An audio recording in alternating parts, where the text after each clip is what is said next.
E aí, pessoal do oitavo ano, tudo tranquilo? Aqui é o professor Luismar e vamos para uma aulinha ali de conjuntos nessa quarentena, hein? Tá, espero que vocês estejam estudando aí, estejam em casa, isso é importante, tá? Então vamos lá.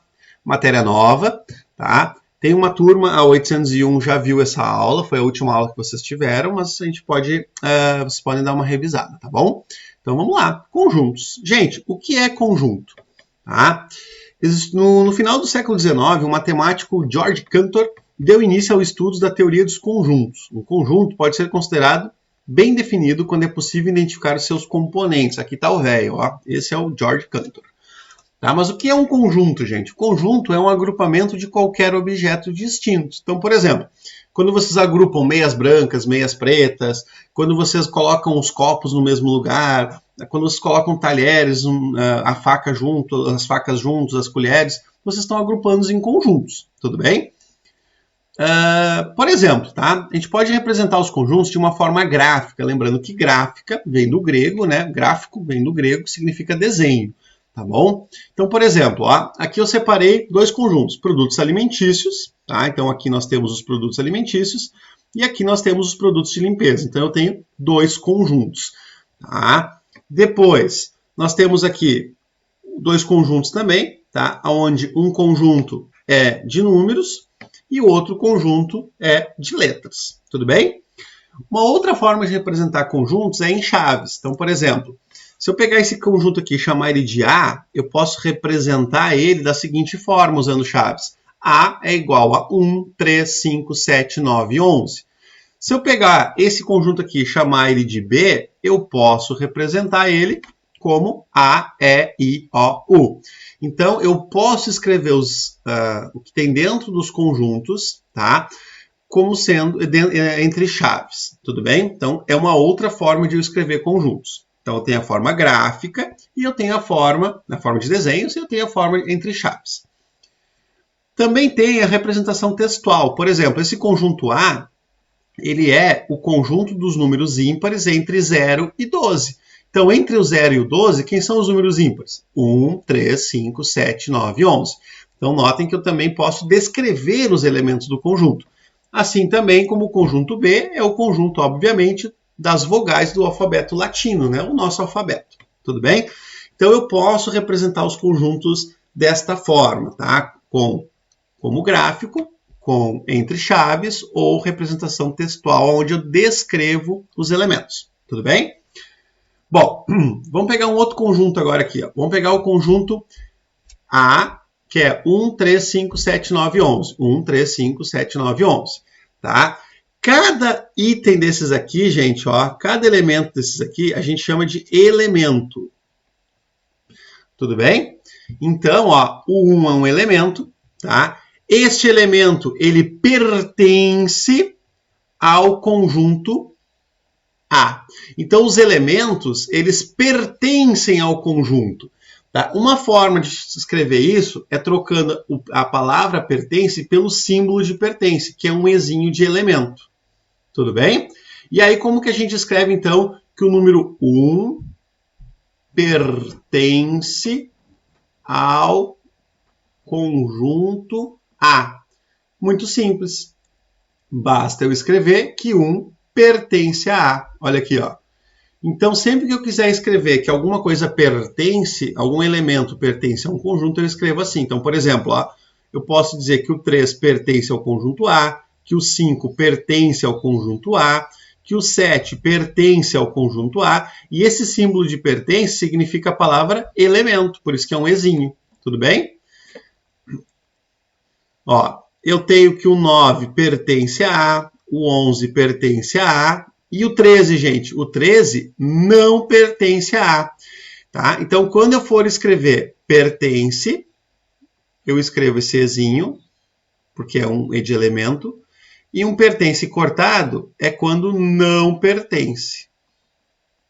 Então, esses são os dois símbolos que vocês têm que saber por agora, tudo bem? O pertence e o não pertence. Bom, depois nós temos a relação entre conjuntos. Então, por exemplo, ó, se eu pegar aqui, eu tenho esse conjunto, que ele é formado pelos números 1, 2, 3, 4, 5, 6, 7, 8, 9, 10 e 11. eu posso separá-los em números ímpares e números pares. Então, eu tenho dois conjuntos. Esse conjunto eu vou chamar de conjunto A e esse conjunto eu vou chamar de conjunto... Opa! Vou chamar esse aqui de conjunto B e esse aqui eu vou chamar de conjunto C. Então, A, B e C. Tudo bem? Então, notem que o conjunto A está dentro do conjunto B. Então, a gente diz que o A está contido em B. E a gente escreve isso aqui, ó, A contido em B.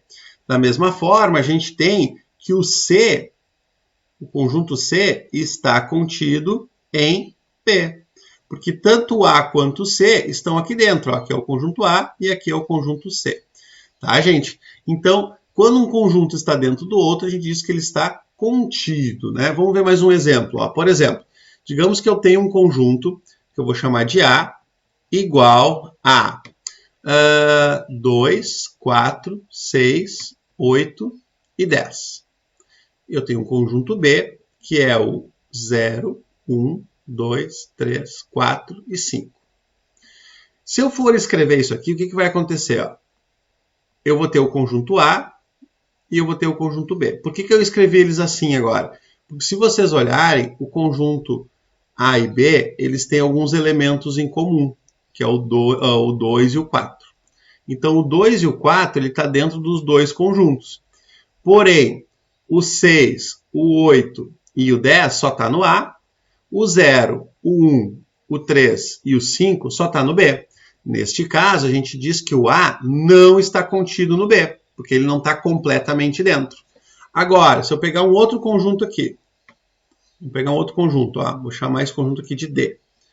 O conjunto D é formado pelas letras que formam a palavra Bagé.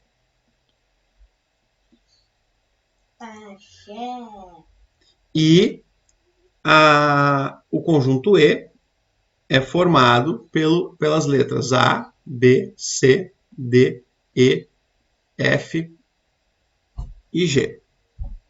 Notem agora que se eu for escrever isso aqui, ó, então aqui eu vou ter as letras do conjunto E, só que notem que as letras da palavra Bagé estão todas aqui dentro, ó. Bagé.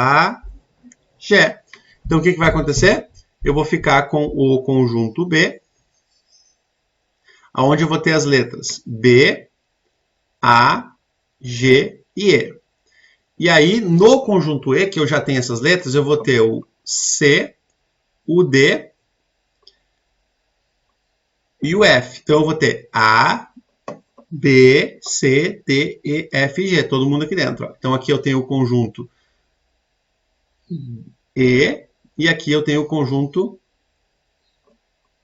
D, que forma as palavras Bagé. Então, notem que, neste caso, o conjunto D da palavra Bagé está contido no conjunto E. Então, quando eu tenho uma relação entre... Então, vamos lá, gente. Ó, anotem isso aqui. Ó. Quando eu tenho uma relação entre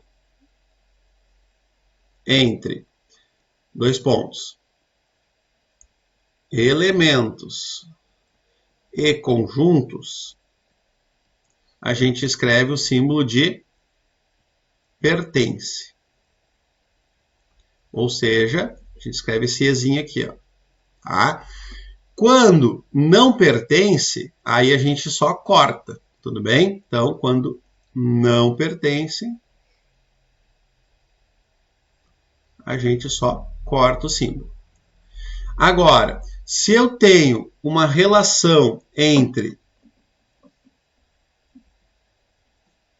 conjuntos e conjuntos, eu tenho duas opções, tá? Eu tenho que o conjunto está contido, aí eu uso o símbolo que parece um Czinho, ou eu tenho o elemento que não está contido.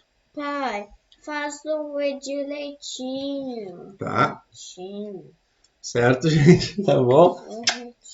Não, o E tem que ser meio assim, tortinho. Dá um oi pro pessoal aí. Oi. Tá? Então, gente, ó, está contido e não está contido. Tá? Então, basicamente é isso. Se eu pegar agora mais um exemplo aqui, ó, vamos lá. Conjunto A, formado pelos números 1, 2 e 3. Conjunto B, formado pelos números 0, 1, 2, 3, 4 e 5. Notem que o 1 pertence a A, o 1 pertence a B também. Tá? Se vocês olharem também, o 4 não pertence ao A, mas o 4 pertence ao B. E o A está contido no B, porque o conjunto está dentro. Então, sempre que eu tenho a relação de elemento para conjunto, é o pertence e o não pertence. Quando eu tenho a relação de conjunto com conjunto, é está contido ou não está contido, que é o caso desse aqui. Tá ok, gente? Então, essa é a introdução de conjuntos. Tá? Sugestão.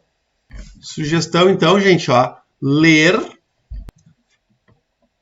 as páginas, tá? Leiam as seguintes páginas do livro de vocês, ó. É a página 62, 63, 64 e a página 65. Leiam essas páginas antes de continuar os estudos, tá ok, pessoal? Até o